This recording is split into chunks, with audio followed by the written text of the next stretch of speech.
warahmatullahi wabarakatuh. Dalam kesempatan ini kita akan membahas tentang sumber hukum Islam. Sumber hukum Islam dalam memutuskan sebuah masalah terlihat dari hadis berikut ini. Anna Rasulullah sallallahu alaihi wasallam lamma arada an yab'atha Mu'adzan ila al-Yaman qala kaifa taqdi idza 'arada laka qada qala aqdi bi kitabillah qala fa in lam tajid fi kitabillah qala fa bi sunnati Rasulillah sallallahu alaihi wasallam qala fa in lam tajid fi sunnati Rasulillah sallallahu alaihi wasallam wala fi kitabillah qala ajtahidu ra'yi wala alu fadaraba Rasulullah sallallahu alaihi wasallam sadrah wa qala alhamdulillahi alladzi waffaqa Rasulillah lima yurdi Rasulullah rawahu Abu Dawud. Sebelum mengutus Mu'adz ke Yaman, Rasulullah sallallahu alaihi wasallam berdialog dengan Mu'adz bin Jabal radhiyallahu anhu. Rasulullah sallallahu alaihi wasallam bersabda, "Bagaimana cara kamu memutuskan bila ada masalah?" Mu'adz berkata, "Aku akan memutuskannya dengan kitabullah." Rasulullah sallallahu alaihi wasallam bersabda, "Bagaimana jika kamu tidak mendapatkannya di kitabullah?" Mu'adz berkata, "Aku akan memutuskannya dengan sunnah Rasulullah sallallahu alaihi wasallam." Lalu Rasulullah sallallahu alaihi wasallam bersabda, "Bagaimana jika kamu tidak mendapatkannya di sunnah Rasulullah sallallahu alaihi wasallam dan tidak pula di kitabullah?" Mu'adz berkata, "Aku akan beristihad dengan pendapatku dan aku tidak akan menyimpang dari keduanya." Kemudian Rasulullah sallallahu alaihi wasallam menepuk dada Mu'adz dan bersabda, "Segala puji bagi Allah yang telah memberi taufik kepada utusan Rasulullah untuk melakukan hal-hal yang disukai Rasulullah sallallahu alaihi wasallam." Sumber hukum Islam. Sumber hukum dalam Islam ada yang disepakati muttafaq para ulama dan ada yang masih diperselisihkan atau mukhtalaf. Adapun sumber hukum Islam yang disepakati jumhur ulama adalah yang pertama Al-Quran, yang kedua hadis, yang ketiga ijma, dan yang keempat qiyas. Ijma dan qiyas ini dikenal dengan ijtihad. Yang pertama Al-Quran. Menurut bahasa, Al-Quran berarti bacaan dari asal kata qara'a. Menurut istilah, Al-Quran ialah kumpulan wahyu Allah subhanahu wa ta'ala yang diturunkan kepada Nabi Muhammad SAW dengan perantaraan malaikat Jibril yang dihimpun dalam sebuah kitab suci untuk menjadi pedoman hidup bagi manusia dan membacanya termasuk ibadah. Al-Quran merupakan sumber hukum Islam yang pertama dan utama sebagaimana firman Allah subhanahu wa ta'ala, "A'udzu billahi minasy syaithanir rajim. Bismillahirrahmanirrahim. Ya ayyuhallazina amanu athi'ullaha wa athi'ur rasul wa ulil amri minkum." Hai orang-orang yang beriman, taatilah Allah dan taatilah Rasulnya, serta ulil amri di antaramu. Quran Surat An-Nisa ayat 59.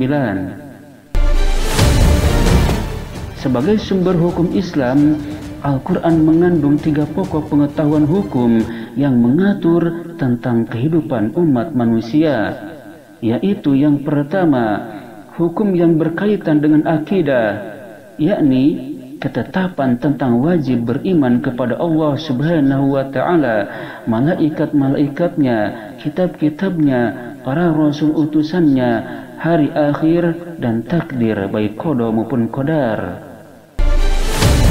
Kemudian yang kedua, tuntunan yang berkaitan dengan akhlak atau budi pekerti, yaitu ajaran agar seorang muslim memiliki sifat mulia dan menjauhi sifat tercela.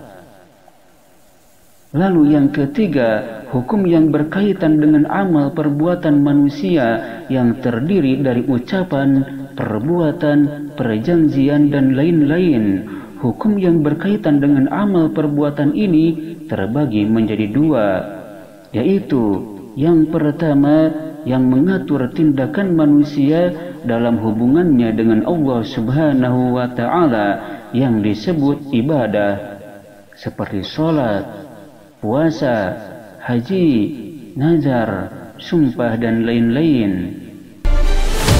Yang kedua, yang mengatur tindakan manusia baik individu atau kelompok yang disebut dengan muamalah atau amal kemasyarakatan, seperti perjanjian, hukuman pidana, ekonomi, pendidikan, pernikahan, dan semacamnya.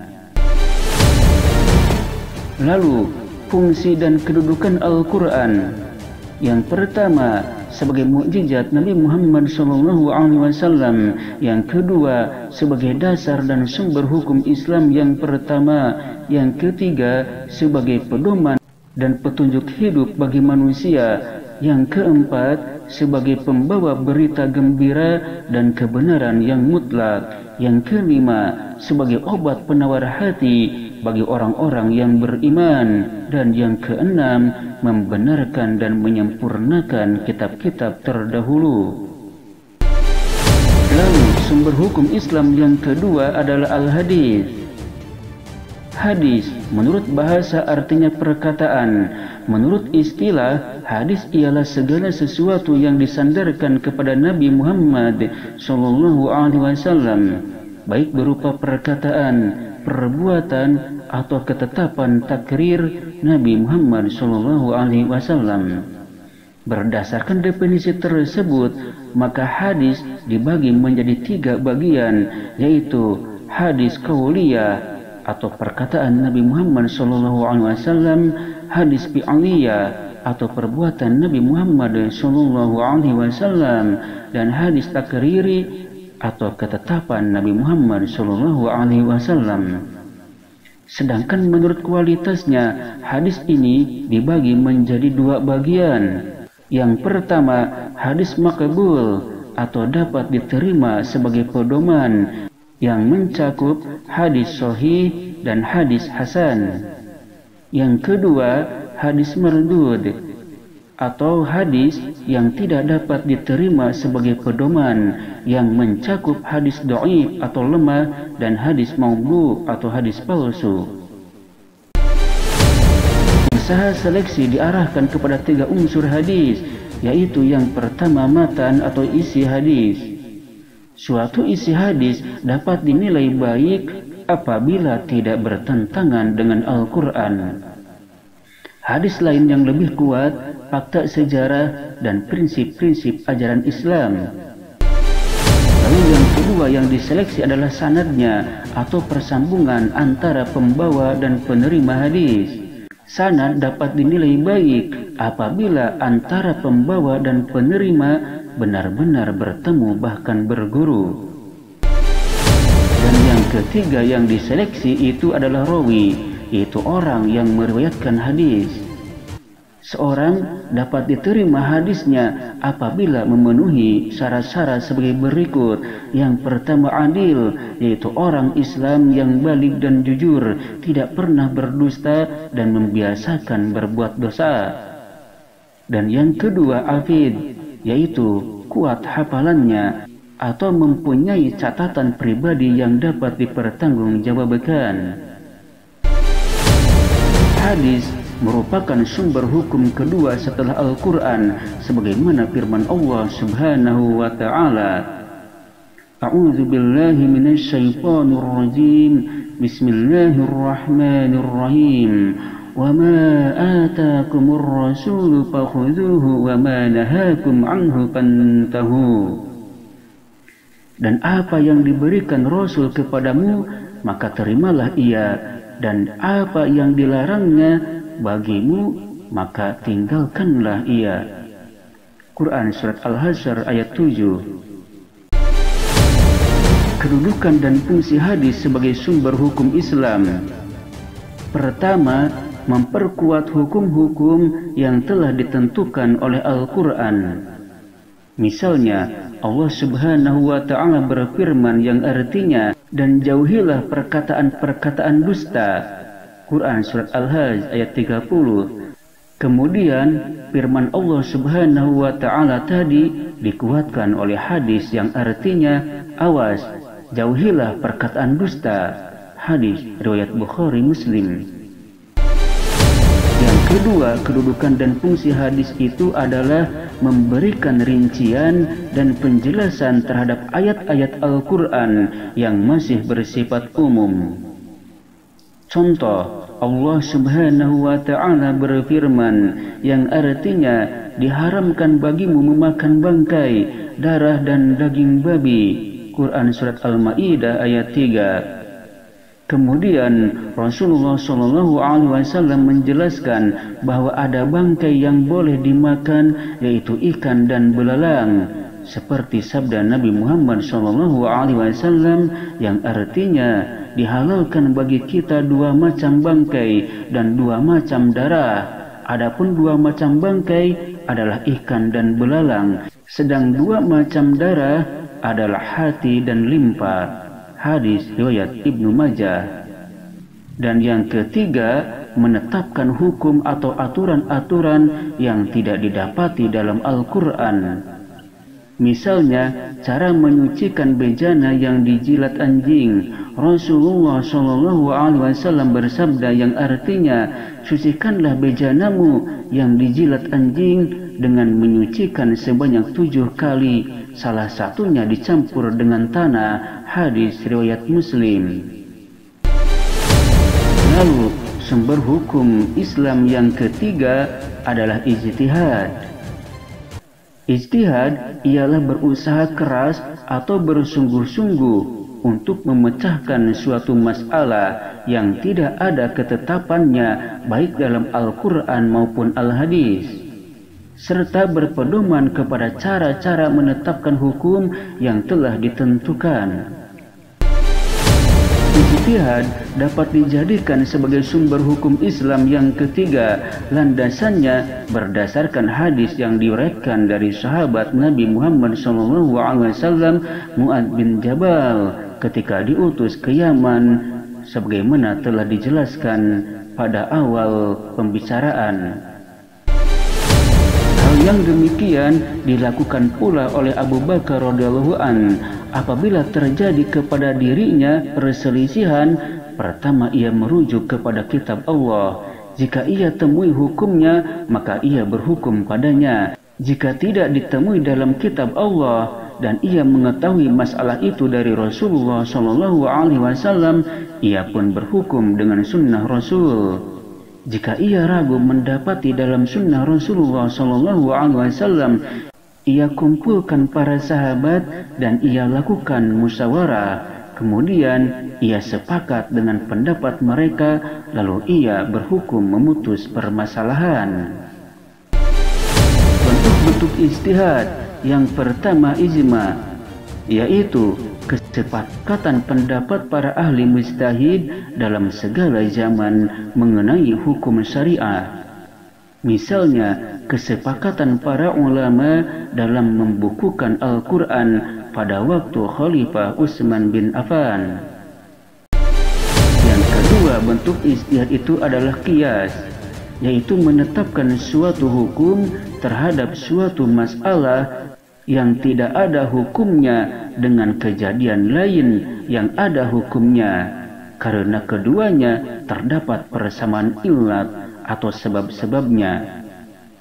Misalnya, menyamakan hukum minum bir dan whisky adalah haram.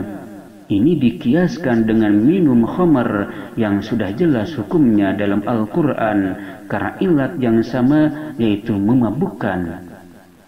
Kemudian yang ketiga adalah istihsan, yaitu menetapkan suatu hukum terhadap masalah ijtihadiyah berdasarkan prinsip-prinsip kebaikan.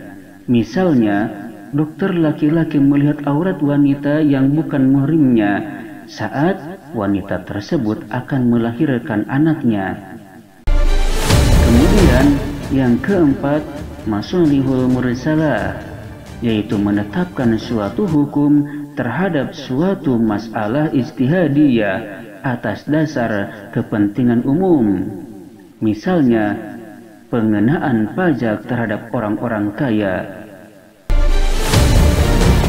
Lalu, setelah kita membahas sumber hukum Islam, maka didapatkan hukum taklifi daripadanya. Apa itu hukum taklifi? Hukum taklifi ialah khitab atau titah Allah Subhanahu wa Ta'ala atau sabda Nabi Muhammad SAW yang mengandung tuntutan, baik perintah melakukan atau larangan. Hukum taklifi ada 5 bagian, yaitu pertama ijab, artinya mewajibkan, atau khitab firman Allah yang meminta mengerjakan dengan tuntutan yang pasti. Yang kedua, nadab atau anjuran, artinya menganjurkan, atau khitab yang mengandung perintah yang tidak wajib dituruti. Yang ketiga, karoha atau memakruhkan, yaitu titah atau khitab yang mengandung larangan tetapi tidak harus dijauhi. Kemudian yang keempat, ibahah, membolehkan, yaitu titah atau khitab yang membolehkan sesuatu untuk diperbuat atau ditinggalkan. Lalu yang kelima adalah tahrim, yaitu larangan, yang artinya khitab atau firman Allah yang melarang dengan tuntutan larangan yang pasti. Adapun yang berhubungan dengan hukum taklifi antara lain, pertama, mahkum alaih, atau yang dikenai hukum, yaitu orang mukallaf, yakni orang-orang muslim yang sudah dewasa dan berakal, dengan syarat ia mengerti apa yang dijadikan beban baginya. Sedangkan orang gila, orang yang sedang tidur nyenyak, anak yang belum dewasa, dan orang-orang yang terlupa tidak dikenai taklif atau tuntutan. Sebagaimana sabda Nabi Muhammad SAW, Rafa'al qalamu an thalathin, anin naimi hatta yastayqidha, wa anis sabiyyi hatta yahtalima, wa anil majnuni hatta ya'qila. Pena itu telah diangkat atau tidak dipergunakan untuk mencatat amal perbuatan 3 orang. Pertama, orang yang tidur hingga ia bangun. Yang kedua, anak-anak hingga ia dewasa. Dan yang ketiga, orang gila hingga ia sembuh kembali. Demikian pula orang yang lupa disamakan dengan orang yang tidur, yang tidak mungkin mematuhinya apa yang ditaklifkan. Kemudian yang kedua, hakim, yaitu yang menetapkan hukum, ialah Allah Subhanahu wa Ta'ala, dan yang memberitahukan hukum-hukum Allah Subhanahu wa Ta'ala adalah para rasulnya. Dan sesudah seruan sampai kepada yang dituju, maka syariatnya menjadi hukum. Lalu yang ketiga, mahkum bih, atau yang dibuat hukum, yaitu perbuatan mukallaf yang berhubungan atau bersangkutan dengan hukum yang 5, yang masing-masing adalah: yang pertama, yang berhubungan dengan ijab dinamai wajib; yang kedua, yang berhubungan dengan nadab dinamai mandub atau sunnah; yang ketiga, yang berhubungan dengan tahrim dinamai haram; yang keempat, yang berhubungan dengan karohah dinamai makruh; dan yang kelima, yang berhubungan dengan ibahah dinamai mubah. Dari kelima hukum tersebut dapat dijelaskan sebagai berikut. Pertama, wajib ialah suatu yang harus dikerjakan dan pelakunya mendapat pahala. Bila ditinggalkan, maka pelakunya mendapat dosa. Adapun macam-macam wajib adalah sebagai berikut. Pertama, wajib syar'i, yaitu suatu ketentuan yang apabila dikerjakan mendatangkan pahala dan bila tidak dikerjakan berdosa. Yang kedua, wajib akli, yaitu suatu ketetapan hukum yang harus diyakini kebenarannya karena masuk akal dan rasional. Yang ketiga, wajib aini, yaitu suatu ketetapan yang harus dikerjakan oleh setiap muslim, seperti sholat 5 waktu, puasa bulan Ramadan, sholat Jumat, dan lainnya. Yang keempat, wajib kifayah, yaitu suatu ketetapan apabila telah dikerjakan oleh sebagian muslim, maka muslim yang lain terlepas dari kewajiban, seperti mengurus jenazah. Lalu yang kelima, wajib muayyanah, yaitu suatu keharusan yang telah ditetapkan macam tindakannya, seperti wajibnya berdiri dalam sholat bagi yang mampu. Yang keenam, wajib mutlak, yaitu suatu kewajiban yang tidak ditentukan waktu pelaksanaannya, seperti membayar denda sumpah.